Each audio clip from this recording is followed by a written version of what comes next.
आपको एक सच्ची घटना सुनाती हूँ जो मेरी दादी मुझे बचपन में बताया करती थी।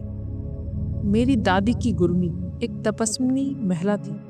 उनके गुरु चंबल की घनघोर घाटियों में एक एकांत जंगल के बीच एक छोटा सा आश्रम बनाकर तपस्या किया करते थे। आप सबने तो चंबल के डाकुओं के बारे में सुना ही होगा। वो डाकू बहुत खूंखार और निर्दयी किस्म के माने जाते थे। गुरुजी का आश्रम बहुत साधारण था, लेकिन वहाँ दिन भर लोग आते थे, भंडारा होता रहता था।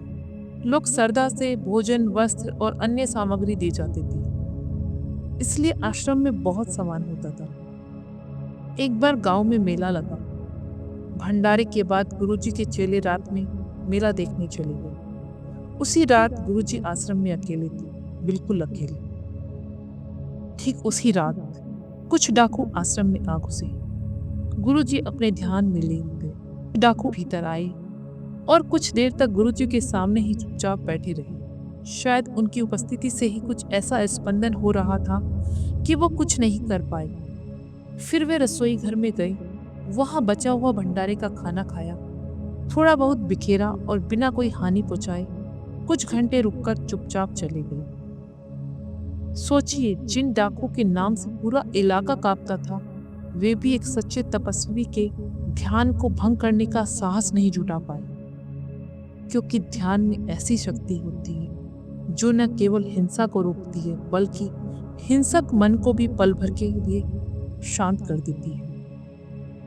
ध्यान की शक्ति के सामने ना कोई हिंसक जानवर टिकते हैं, ना ही हिंसक लोग। आज भी हमारे देश में बहुत से साधक जंगलों में साधना कर रहे हैं, जिनकी कोई चर्चा नहीं होती, ना समाचारों में, ना मंचों पे, लेकिन वे मौन में दुनिया के संतुलन की रक्षा कर रहे हैं।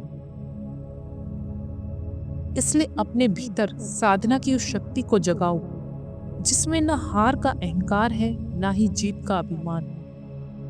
अगर मन में कोई भाव उठे कि ये मुसलमानों की हार है या हिंदुओं की जीत, तो समझ लो तुम ध्यान की अवस्था से नीचे गिर चुके हो। तुम साधना के पथ पे नहीं, मन के भ्रम में खड़े हो। ऐसे संकुचित भाव न केवल तुम्हारे भीतर के संतुलन को बिगाड़ते हैं, बल्कि तुम्हारे आसपास के माहौल को भी खराब करते हैं।